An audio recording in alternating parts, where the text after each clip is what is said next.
My name is Jenna Matzer, and I'm conducting this interview on behalf of Unity Hospice. Today, Thursday, October 1st, 2015, we're here with Stanley Stepnick, and we are conducting this interview in South Elgin, Illinois. The purpose of this interview is to record the military story of Mr. Stepnick for inclusion in the Library of Congress's Veterans History Project. If you could state your full name. Stanley Stepnick. I used to use a middle name, Joseph. The government came after me. Use one name or the two names. Do you always use a Joseph? I says, no, I just adopted that. In other words, I never had a second name, but I took it after my father. So. Very good. And what's your date of birth? 10/25/20. Branch of service? United States Coast Guard. What is the highest rank attained? Signalman, I was a petty officer, 3rd class. And during what war or conflict did you serve? Well, actually, 2 wars in the States before they got a crew together to assemble for an LST, preparation for invasions, you know. So, what was the question? During what war did you serve? Oh, the second one, the big one. World War II? Huh? World War II? World War II. Okay. During what years did you serve? For how long? I enlisted in September '42 until the war ended. Where and when were you born? October 25th, 1920 in Chicago, Illinois. Who were your parents and what were their occupations? My mother was a housewife. My father, his occupation was a welder for the Chicago Motor Coach Company, no longer in use. He used to do all the welding. Okay. And as a sideline, may as well throw that in. He decided to, during the Depression years, right after that, he decided to to sell alcohol. He bought a little candy store, and the neighbors would come in for their alcohol. He's a bootlegger. Wonderful guy. Do you have any siblings? Yes, I have a daughter. Siblings? Brothers, sisters? Yeah. 3 sisters. 3 sisters? Mm-hmm. What were their names? Helen, Okay. Irene, and Emily. Mm-hmm. Mm-hmm. And did they serve in the military, any of them? No. No. All I know is my oldest sister Helen was a riveter, Rosie the Riveter, you know, doing war stuff like that. Okay. But, what were you doing before you entered the service? actually, I graduated from Lane Tech in Chicago, the biggest technical school in the city. We have 9,000 boy students. I graduated there and I decided to further my education. I went to Wright Junior College in Chicago. I graduated then, 2 years. And the war was on at the time.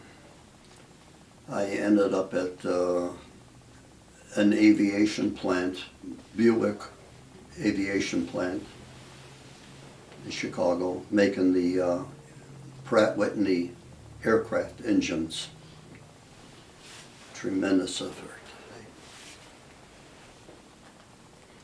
Okay, so so you said that you are a Marine Corps veteran and you enlisted, correct? Mm-hmm. You weren't drafted, you enlisted? I enlisted. Okay. And what made you choose that specific branch of military?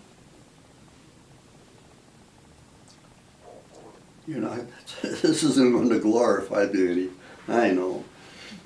I'm just saying, after I graduated junior college, I went to the defense plant and worked there for about a year. And I had such a guilt not being in the war. My draft number was going to be up in about 3-4 months, but I decided to enlist. Okay. Why I chose a Coast Guard? Yeah. Why that one? I tried to, with my 2 years college, I thought I could get into the Air Corps. I passed their mental thing, flying colors, you know, no problem. Then they took my physical and they turned me down. I was an athlete. But the fact that my parents had a candy store in conjunction with them selling alcohol in a bag, I had access to a lot of candy. Therefore, I had trouble with my teeth. So when I enlisted, I had perfect teeth, but some of them weren't mine, they were bridges.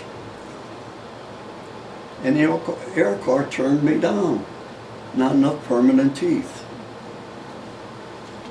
The recruiting office was right next door. It was the Marines. I thought, well, the Marines will probably turn me down and I'll try the Coast Guard. So I walked into this Coast Guard office and I swear there was Bing Crosby behind that desk. A gentleman, you know, smoking a pipe, his feet up in the air. What could I do for you, son? I said, well, could you use an extra hand in the Coast Guard? I want to enlist. Come here, son, just sign here. My interview took me about 2 minutes. I was in the Coast Guard. Okay, Coast Guard, okay. I like water, and that was one of the reasons I went there too, of course. What happened when you departed for training camp and during your early days of training? You want this on film? If you'd like to share it. Any question that I ask, if you don't want to answer, we can just move right on to the next one.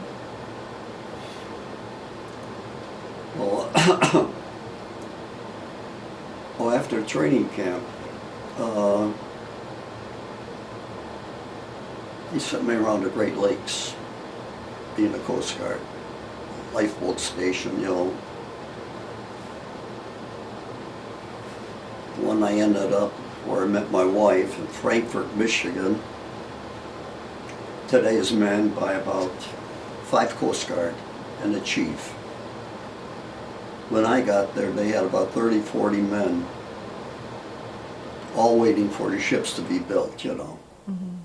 So we had a heck of a time there to try to keep busy and keep our commander, Quinlan. He was the guy that was on Beaver Island for about 30-40 years, tending to the lighthouses and that.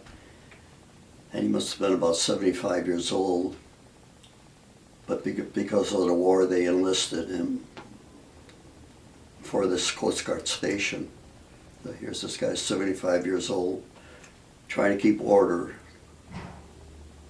with 35-40 Coast Guard that were there, biding our time. Do you remember any of your instructors? Do you remember any of your instructors? There weren't any instructors in the Coast Guard station, no. Okay, so did you receive any specialized training? Well, in boot camp, how to tie knots and grab the rope and tie the bolts and first aid things like that, yeah. Okay. In other words, I drifted for about 2 years. Okay. So how did you adapt to military life, including physical regimen? You mentioned your teeth was not an issue in Coast Guard, but food, social life, how did you adapt? The food was wonderful. The service was wonderful. I say it kind of gave you a guilt, because how could a guy fight a war being in a lighthouse, or, you know, or a light station on the Great Lakes? Mm-hmm. I felt a little guilt in not being in combat. But proud of the service. Where did you serve? What areas? Were you mainly in the States? Did you ever serve internationally? 2 years in the States, and they sent me to signal school, Camp Bradford, Virginia, on the East Coast. And I got a third class petty officer as a signalman. Okay. Oh boy, is my mouth dry, excuse me.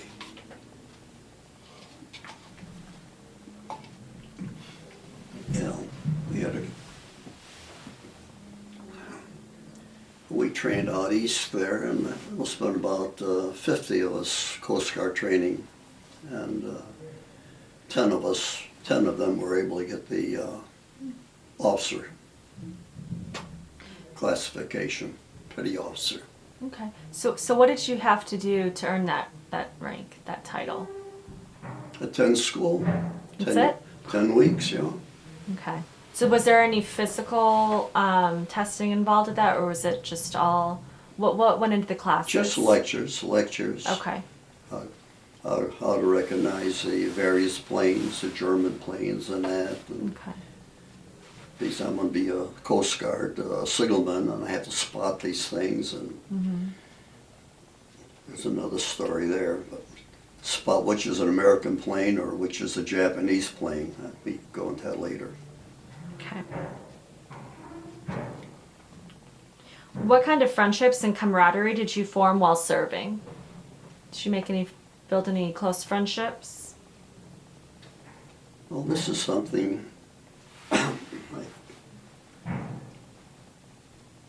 especially these gentlemen that are sitting here listening to this, these veterans. You go through life, and somebody will ask you, how many true friends? You could answer that if you're still young. How many true friends do you have? You asking me? Yeah, I'll ask you that, yeah. Did you have many? Or few? I would hope I would have many, but I'm sure you learn a lot about people as you get older, right? No, if I ask that, you guys, these vets here, I think I'll probably get an answer. They'll think, oh, people like me, and I have so many people. And then when it comes down to counting down a true friend, Mm-hmm. now you're down to maybe 5. Mm-hmm. And when you ask me about the Coast Guard friend, I met one in the Coast Guard, shared the same room. He introduced me to a girl that's going to be my wife. She was up in Frankfurt. We lived together for about 4 or 5 months before I got shipped out to go to signal school. And she joined me out there to get married.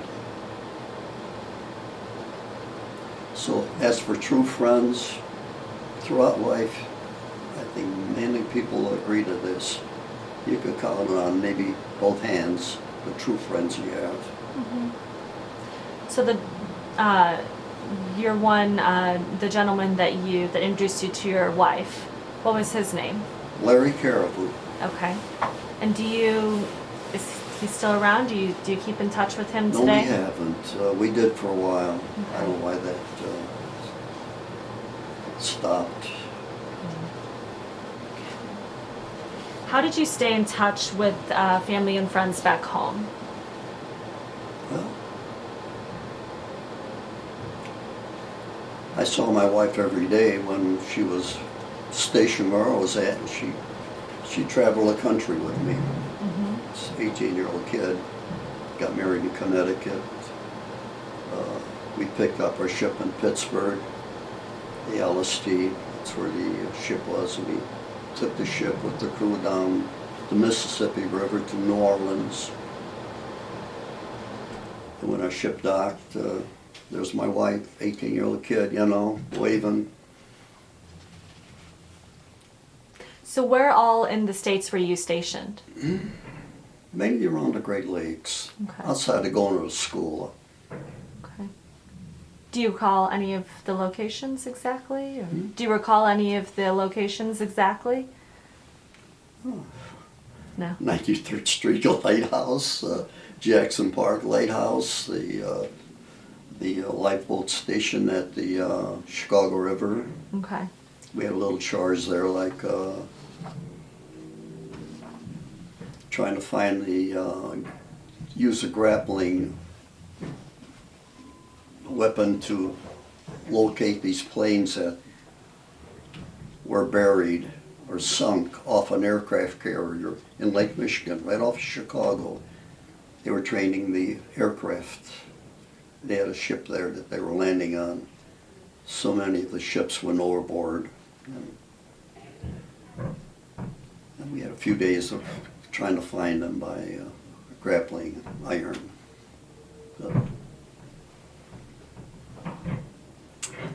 What did you do for recreation or when you were off duty?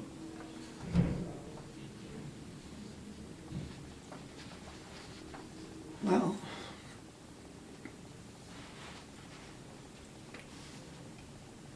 depends what station I was at. It's usually you play ball, play cards, mainly that. Wait for your liberty to meet your friends at the local tavern. A nice one. Mm-hmm. Dance with the girls and that. Yeah, that was the pleasurable part of the. Mm-hmm. Do you recall any unpleasurable parts, some that, you know, that caused some sort of negative emotions through your experience? You want to hear this, huh? See if I can remember.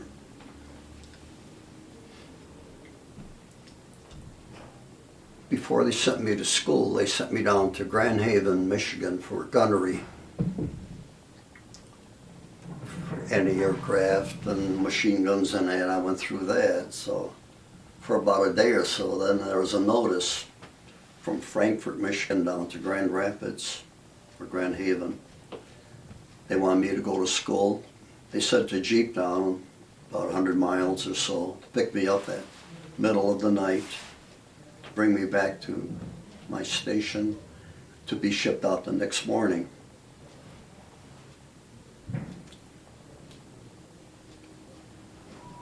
So I came back.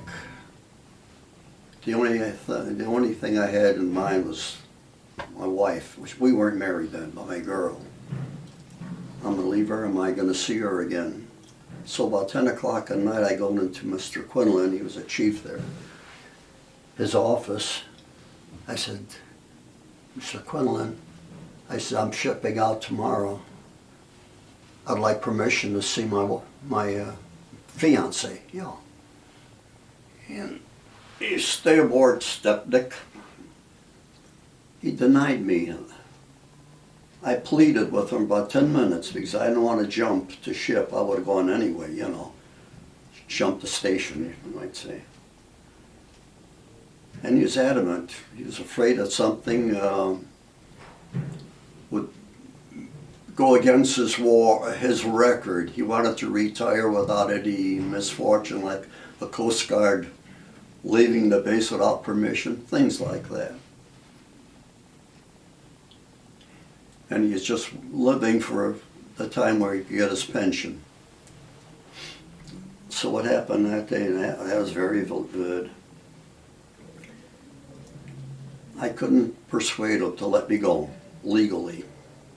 I went back to the room. I laid down, just seething. I said, what can I do now? I went back to his office, knocked on the door, got in his office. I says, sir, I says, you gotta let me go. He said, I give up, go ahead. So I went to say goodbye to my wife, you know. And that's when they decided for her to come out east to get married.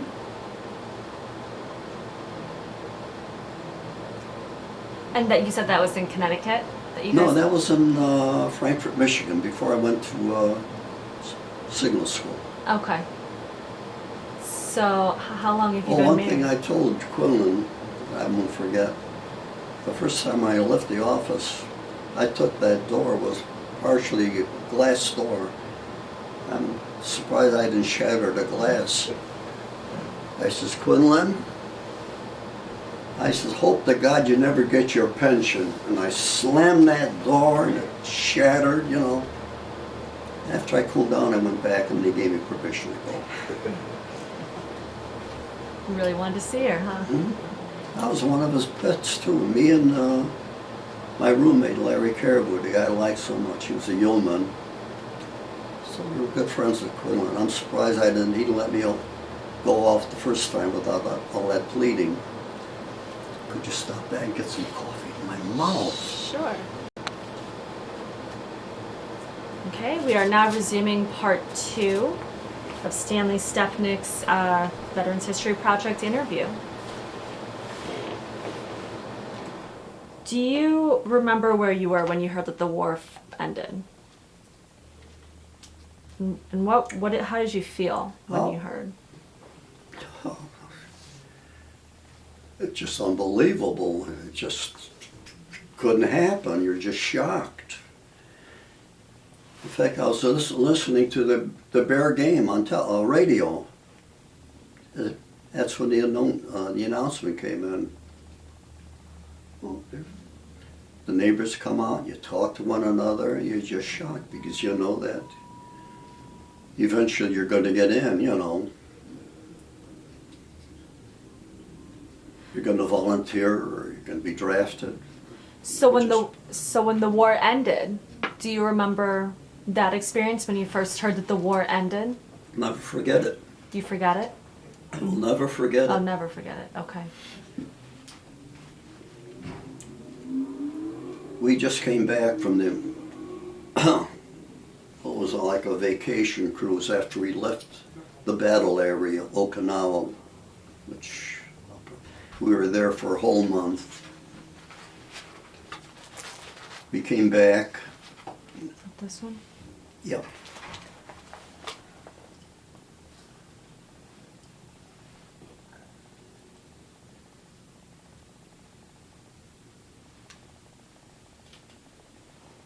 Okay.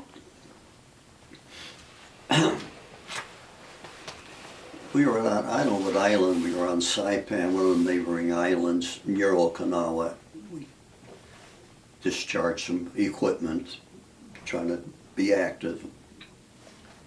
And the announcement came in, the war is over.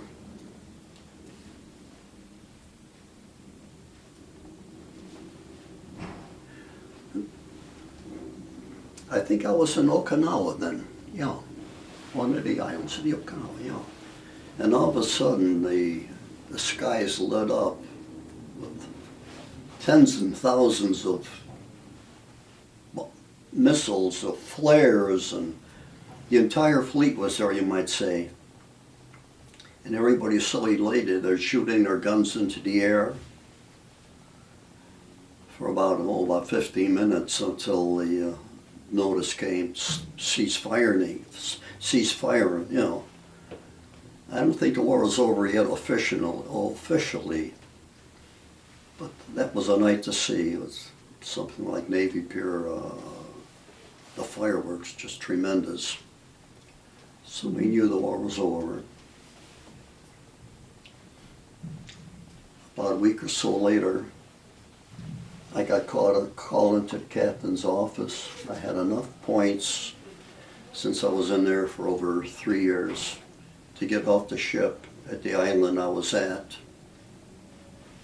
The captain called me in. He said, Stepnick, he says, there's about 3 or 4 of you boys that have enough points to get off the ship, but you're going to get off the ship and you're going to probably rot on this island trying to get back to the States. He said, we're taking the ship tomorrow to Japan. That was the orders. So I'd like you to stay aboard the ship. I said, Captain, I says, I'm going to be off of the ship in about 5 minutes. Give me my sea bag and my papers and let me off. So they dumped me off on this island.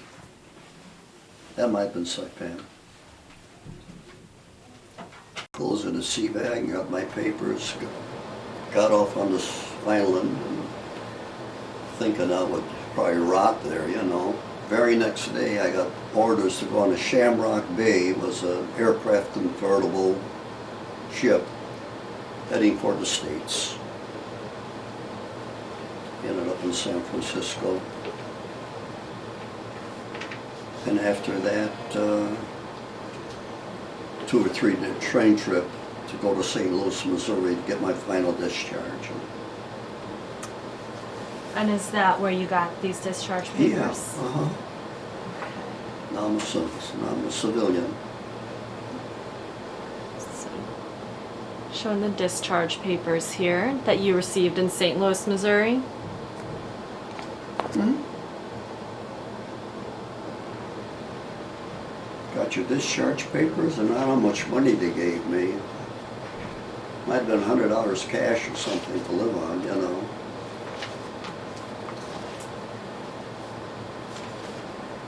How were you received by your family and friends back home once you returned?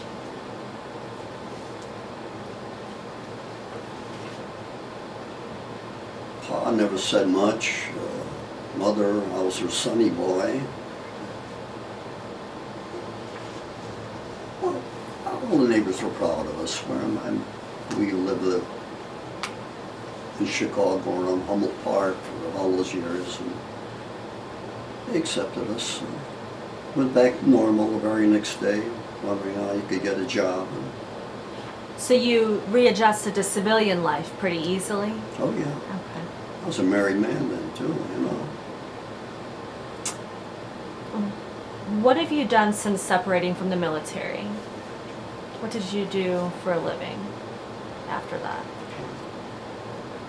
Thank God the government did something good for us. They gave us a GI Bill, permitted me to go to school.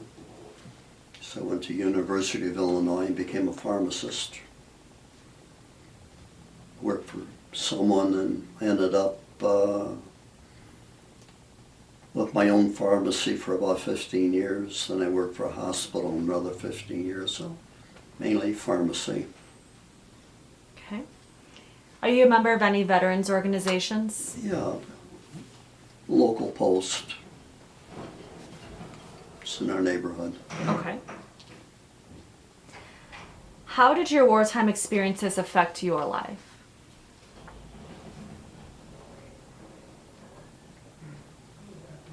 I don't think it did at all. I'm the same person I was when I came out. Okay. Did you learn any life lessons from your military service?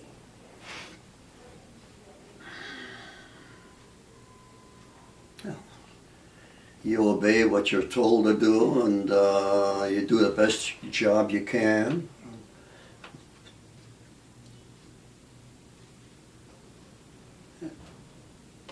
Signalman in charge. You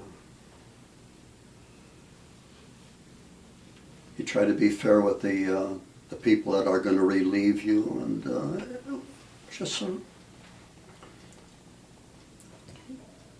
But where we bonded was during the war. You know, when we got shot at. That was at Okinawa. I mean, you learn to appreciate your mates ever so much. So you did get shot at. So you were involved in some combat? Yes. Well, do you want to talk about that? Well, yeah. So that was trivia.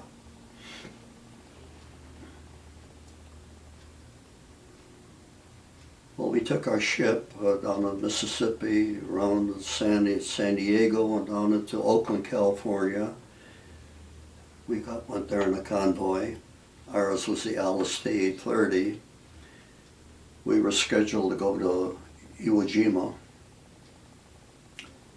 Ships 831 and 829 went to Iwo Jima. They took our ship, singled us out to make us an ammunition ship. And for a month they loaded our ship with ammunition, 2,000 tons of ammunition. So while I was there, my wife came out. I don't know where she got the money, I don't know, but I found a place. It's a beautiful story, but you don't want this on TV or camera.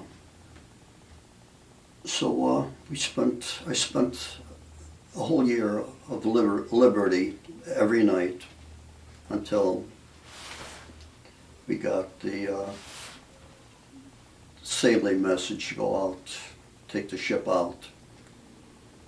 And when we hit Pearl Harbor, then they read the instructions, gathered the entire crew together, and said our mission would be Okinawa, the invasion. So we got there while the invasion was in progress. I think April 1st was the invasion of Okinawa. And and we got in there officially April the 2nd. You could see thousands of ships, battleships, aircraft carriers, every ship imaginable in that harbor. So with that, they didn't have room on the shore. In fact, there was the part of the island we invaded, that was the first invasion, there was no resistance at all. We thought this is going to be nothing, We didn't realize what Okinawa was going to be. So we spent a couple of days there, and because of our being an ammunition ship, they didn't want us to blow up with all the other ships around her with 2,000 tons. So they sent us to a group of islands about 60 miles south called a Riveter, where they had a batch of ships like ours, an aircraft carrier there. And the interesting thing that we were there about 5 days, April the 5th, not seeing any battle at all. We thought this is like a vacation. No resistance on the shore from the enemy. No action at all in Riveter. And that day the Japanese sent over, I think, 1,000 airplanes, suicide planes. Yeah. They wanted to hit the ships that were anchored off of Okinawa and thereabouts, and the Riveter, a group of islands.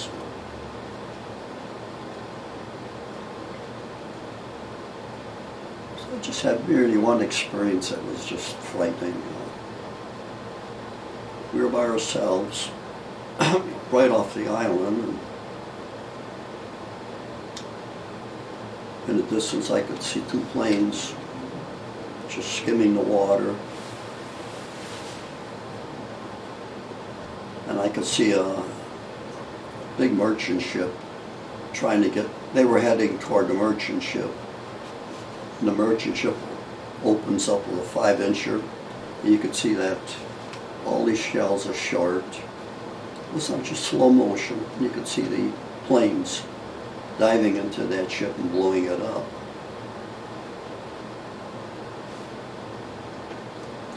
Then right after that, they came after us.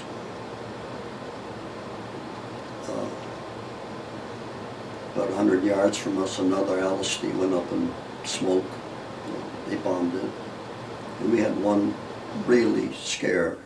That's why when you mentioned something about comrades, the guys that they thought were ceasefire or something, or the yeoman that was like gay, well, he was a gunner, stuck to his guns. like I see in the distance, we could see these two planes heading toward us. One came straight at us. We knew it's going to be us, and the other one, they veered off to get the ships behind the hill. Then, thank God we had good gunners, because I thought this was the end of it. There I am with signal relaying messages, no guns in my hand, you know.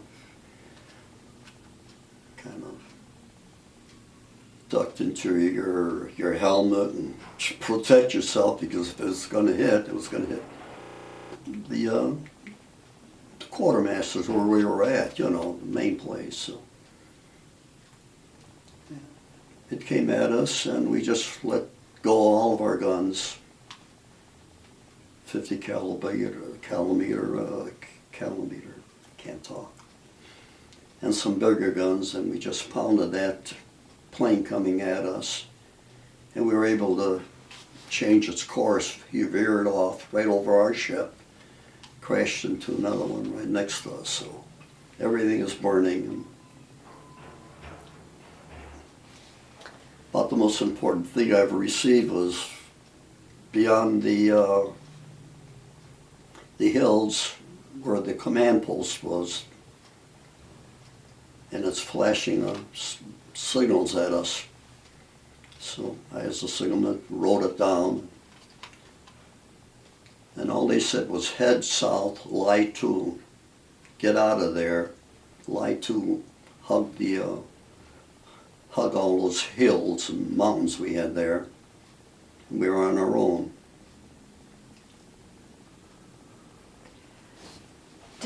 Did you witness a lot of casualties that day? Well, we had one in we had some shell landed into our ship. Took about 3 or 4 men. They survived. But the other ship that went up, it must have been 100% casualties, just all blown up. But how'd that make you feel, witnessing all of that day and going through that experience? You don't have a feeling. Huh? Do what you have to do. You can't do anything. It's goodbye, Alice, my wife, you know, if that comes up against. Then after that, scare every night, because we were there for 30 days. This one day we had something like 30 aircraft, warnings, whatever, sirens blowing, man your station. So we were at our station for about, this one time, about 15 hours. Come night, we sent out these little boats to make smoke, circle our ship, so we're invisible from the kamikazes. You could hear the ships. They were in the area, but I guess they were trying to attack the main fleet that were, 60 miles north. So is that the only combat that you experienced? That was it. That was it. Okay. Is there anything else that you want to talk about in that part of your experience? Or how was that long before your military service ended that you were discharged? I was in Okinawa for 1 month. Okay. Then we took his trip down toward Australia to Green Island with supplies, and we came back to Okinawa to pick up some the shells from the destroyers and battleships that were there. Mm-hmm. And that was about the extent of that. Okay. How has your military service impacted your feelings about the war and military in general?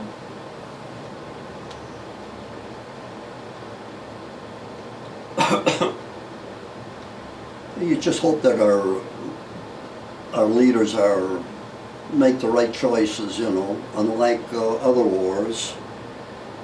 This one was just like we were attacked, you know. So you do your duty,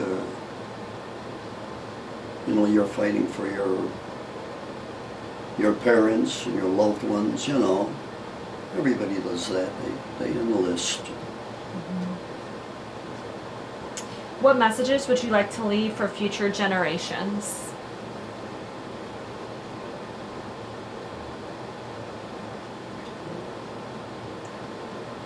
I guess I never thought of that, but as you mention it now.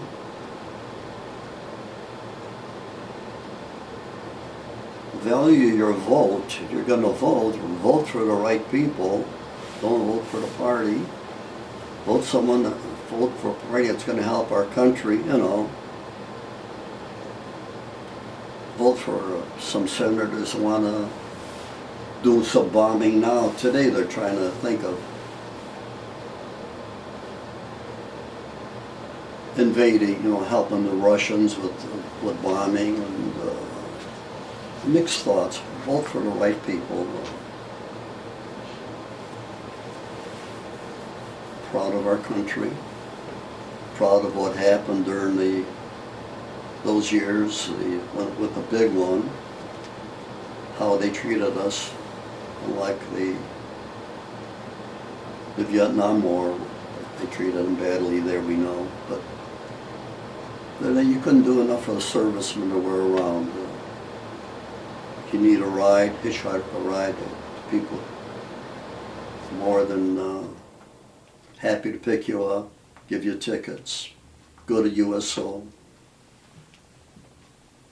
A lot of block parties. And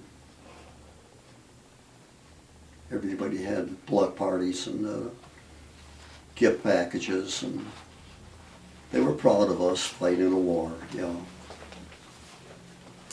Okay, so you brought some pictures in.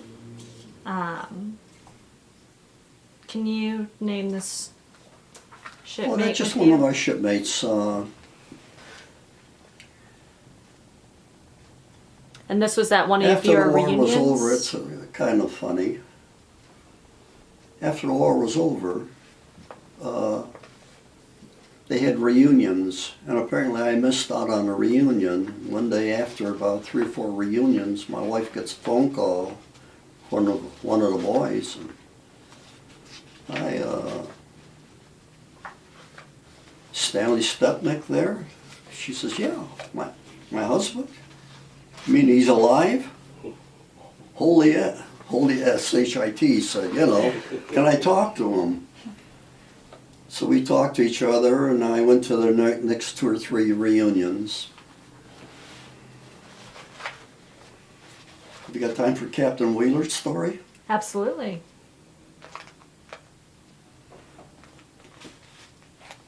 We ended up in California, Oakland, California. My wife comes out there standing half the way, unless some serviceman gave her a seat. It took her 2 or 3 days to get there to be with me, and housing was impossible in those days. So many servicemen. So two servicemen and I went to one place like a U.S. Soul Center, find out where could we get a room for our wives, you know, hotel room, or somebody would put us up. So these 2 guys were really close buddies, and there was a hotel room available for them for 1 week. So I left the guys. I said, you go ahead. I says, I'll find something on my own. So I got on the bus. This was in Oakland, California, across the bridge. Which there's another story there. And as I'm on this bus, I'm helping people up, giving up my seat. Then I turn around. In those days, you do anything to get a room, you might say, yeah. So I addressed the entire bus. I said, I'm a Coast Guard. My wife is coming in. Does anybody have a room they could share? And no one said a word, except about a block from this one stop. As Mrs. Brown tugs at my uniform. I think I could show you a place. So we got off the next stop, most beautiful little bungalow, okay. I says, how much are you asking, Mrs. Banks? And she said, would $30 be too much? I thought, boy, $30 a week, what a bargain, you know. I said, it's $30 a week, isn't it? She says, no, it's $30 a month. So, of course, I call my wife. She comes out expecting me to see me for one day, and I take her to this house where we stayed a month. And coming up to Wheeler, and I'll leave you with that. The day we're supposed to depart for the war, for Okinawa, I knew our ship was leaving the next morning, so I went up to Captain Wheeler, this is another captain, trying to get permission to go ashore, see my wife. He turned me down. I says, we're leaving tomorrow. I'm married, Captain. He said, you've been off every day this week. Stay aboard. So I went to see my signal officer, and I told him what happened. I says, either you give me permission, or I said, I'm jumping ship. I would have jumped from the top deck just to see my wife once more, you know. He said, you got my permission, but don't tell the captain I gave it to you. Don't tell him that I gave you, that he turned you down. So about 40 years, I harbored a hatred for this captain. How could he turn me down? Wheeler. So it's a little funny, and we'll cut this short. My granddaughter, school teacher, came to visit us from California. I feel like writing Captain Wheeler a letter. Haven't heard from him in 40 years. I said, would you write one for me? I told her what happened. He wouldn't give me liberty. She said, sure, Grandpa. So she writes down a thing, and she writes up this letter and hands it to me. Dear Captain Wheeler, excuse me, girl. Fuck you, Stanley Stepnick. Now we're at the reunion. First thing I asked is Captain Wheeler here? He says, yeah, he attends all of them. And who do I sit next to at the first luncheon or something? Captain Wheeler. Now I didn't bring up the fact that he turned me down until the next day. It was the last day there. I said, Captain, why did you turn me down on that last night? How could any man do that? The captain said, I didn't do that, Stepnick. You belong with your wife on shore. That's the end of that story, but for 40 years I had a hatred for that guy. Can I show this picture of you and your wife? Hmm? Can I show this picture? That's my wife there right next to me. The other are just, we had about 25 Coast Guard at the reunion and their mates.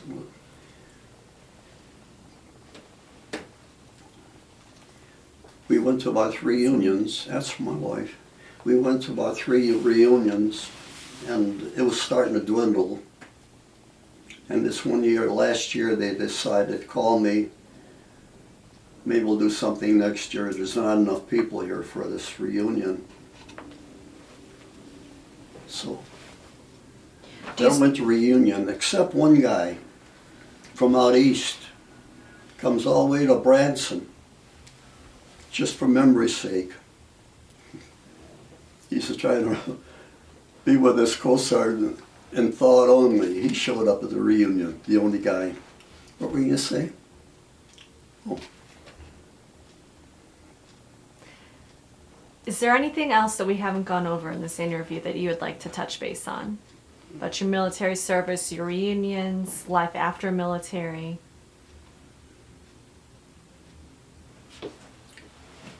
I thought I saved the guy's life, if that counts for anything. coming back on one of the ships there at a Liberty, tall ship. He and I are talking in a rope, but the rope broke, tumbling us into the water, and it's not on there. So there I am, I could swim, you know. I know the ship, because they're going to turn around and get me. But this other guy, I can't swim, so I tried to keep him up. He went on under a couple of times, and I dove down, hold him up, and just talk about goofy things, girls and whatnot, just to take his mind off the panic. And it took about 10 minutes. They turned the ship around and picked us up. But I thought, boy, am I a hero? You sure are. So Nobody ever recognized it because he didn't tell what happened. So, but neither he knows. did I. But he knows that you're a hero. Sure. So this letter of your good conduct medal. What's that? Your That's a your shame. good conduct medal. We had to have some medals. They had good talk, war in Europe, victory, and a star, and that. But the good conduct medal is almost like a joke. Well, it's here, and so we wanted to show it anyways. I didn't deserve that good. How many times did I miss a punch or stay out late or? No, you deserved it. Oh, you do things mischievously, but it's proud of my service, proud of being a Coast Guard. Best thing that happened. I got myself a wife that it's going to be 73 years that we were married. She's in the room here waiting for me downstairs. So. It's wonderful. Mm-hmm. Well, on behalf of Unity Hospice, you just wanted to thank you so much for your service to our country. And thank you. I blabbered on, didn't I? Not at all. Nope, we have all day.